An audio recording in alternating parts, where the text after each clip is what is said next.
Welcome to another new video. তো আপনাদের আবার একটি নতুন ভিডিওতে স্বাগত জানাই। আপনারা দেখছেন SG tutorial guide YouTube channel. তো গতকাল ছিল কলেজ ভর্তির যে ডব্লিউবিসিএপির ফর্ম ফিল আপের লাস্ট ডেট। তো এবছর ঠিক মেরিট লিস্ট কী হতে চলেছে, কাট অফ কী আসতে চলেছে, মেরিট লিস্টটা কোনভাবে এবার তৈরি হতে পারে এবং বর্তমানে কত লাখ ক্যান্ডিডেট এই ফর্ম ফিল আপ করেছে, কোন কোন সাবজেক্টে সবচেয়ে বেশি ফর্ম ফিল আপ হয়েছে, মোটামুটি আমি যতটুকু তথ্য পেয়েছি এই ভিডিওতে শেয়ার করব। যারা নতুন আছো এই বিষয়গুলো জানতে চাও অবশ্যই চ্যানেলটিকে সাবস্ক্রাইব করে পাশে থাকা বেল আইকনটি ক্লিক করে দিতে একদম ভুলো না, যাতে সমস্ত তথ্যগুলো টাইম টু টাইম এখান থেকে তোমরা পেয়ে যাও।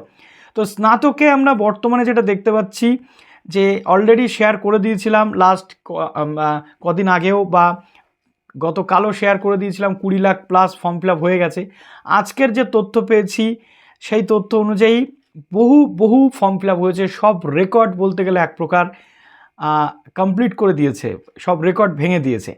তো মোটামুটি যেটা আমরা দেখতে পাচ্ছি যে অন্যান্য সাবজেক্ট, বিভিন্ন যে সাবজেক্ট রয়েছে সেই সাবজেক্টে যেমন মাইক্রোবায়োলজি, জুওলজি, সাইকোলজিতে প্রচুর পরিমাণে কিন্তু যে সাবজেক্ট অনুযায়ী আবেদন কিন্তু করা হয়েছে এবং অনেক ছাত্রছাত্রী এবার কিন্তু আবেদন করেছে। তো মোটামুটি যেটা আমরা দেখতে পাচ্ছি যে 8,99,538টি সিট, প্রায় 9 লাখের কাছাকাছি সিট আমাদের রয়েছে। তাতে এখনও পর্যন্ত আবেদন কিন্তু জমা পড়েছে প্রায় 24 লাখ মতো আবেদন জমা পড়েছে। এবং এক্ষেত্রে আমরা যেটা দেখতে পাচ্ছি যে 24 লাখ আবেদন জমা যে পড়েছে এর মধ্যে টোটাল এক একজন দেখা যাচ্ছে 25টার মধ্যে 10টা 15টা করে আবেদন করেছে, আর 4,11,990টা প্লাস আবেদন অলমোস্ট কিন্তু পড়েছে।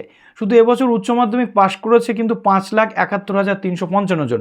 তো এর মধ্যে অনেকেই আছে যারা ডাক্তারি, ইঞ্জিনিয়ারিংয়ের দিকে ঝুঁকবে বা প্রাইভেট কলেজে পড়বে, অন্যান্য প্রফেশনাল কোর্স করবে, তারা বাদ দিয়ে 4,11,990 জন মোটামুটি যেটা রয়েছে। এখনও লেটেস্ট আপডেট আসাটা বাকি, এটা গতকাল সন্ধ্যের যে তথ্য সেটা আমি তোমাদের সঙ্গে শেয়ার করছি।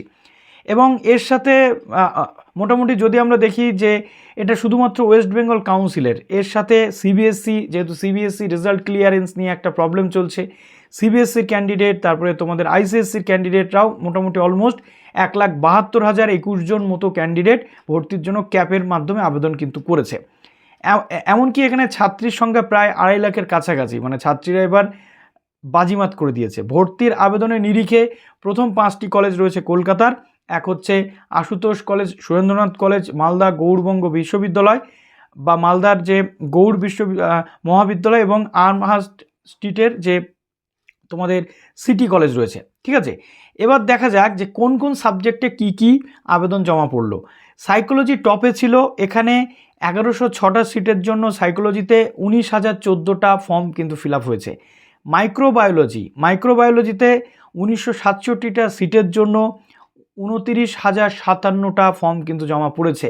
এরপর যদি আমরা চলে আসি বিজনেস অ্যাডমিনিস্ট্রেশন অর্থাৎ বিবিএতেও কিন্তু ভালো আবেদন এবার জমা পড়েছে। 667টা মাত্র সিটের জন্য 6,912টা ফর্ম ফিল আপ কিন্তু হয়েছে। এরপর যদি চলে আসি আমরা জুওলজি, 11,415টা সিটের জন্য 1,04,84টা আবেদন জমা পড়েছে।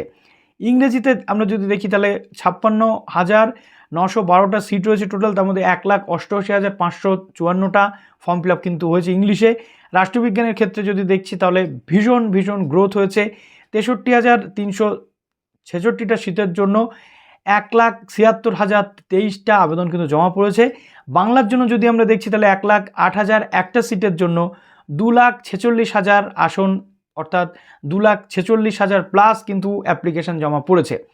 তো বিজ্ঞানের যে পড়ুয়া তাদের মধ্যে উলটপড়ান দেখা যাচ্ছে। মোটামুটি যেটা আমরা দেখতে পাচ্ছি যে কলকাতা বিশ্ববিদ্যালয়ের সাইকোলজির শিক্ষক সোমদেব মিত্র জানাচ্ছেন, বিজ্ঞানে মনোযোগী পড়ুয়ারা অবশ্যই ডাক্তার, ইঞ্জিনিয়ার হতে চায়, তাদের নাম এই ভর্তির পোর্টালে নেই, কারণ অতিমারির পরে মানুষের মন খুব গুরুত্বপূর্ণ হয়ে দাঁড়িয়েছে। ঠিক আছে, তো সাইকোলজি তার সাথে মাইক্রোবায়োলজি এগুলো বেড়েছে। তেমনিভাবে ফিজিক্স, কেমিস্ট্রি এবং ম্যাথমেটিক্সের মতো বিষয়ে গ্র্যাজুয়েশন ও মাস্টার্সের পরে জেনারেল লাইনে প্রতিষ্ঠা পেতে অত্যন্ত সময় চলে যাচ্ছে, কিন্তু উচ্চ মাধ্যমিক সিবিএসসি কিংবা আইসিএসসিতে এই সব বিষয় নিয়ে পড়াশোনার পরে অনেকেই কম্পিউটার সায়েন্স, কিছু ইঞ্জিনিয়ারিং কোর্সে ভর্তি হলে ক্যাম্পাসিং হয়ে যায়, তাই সাধারণত 4 বছরের মাথায় ফিজিক্স, কেমিস্ট্রি, ম্যাথমেটিক্সের সাধারণ কোর্সের আসনের তুলনায় কম পড়ুয়া কিন্তু ভর্তি হচ্ছে। ওকে, অর্থাৎ ফিজিক্স, কেমিস্ট্রি আপাতত কিন্তু কেউ তেমন একটা ভর্তি হচ্ছে না।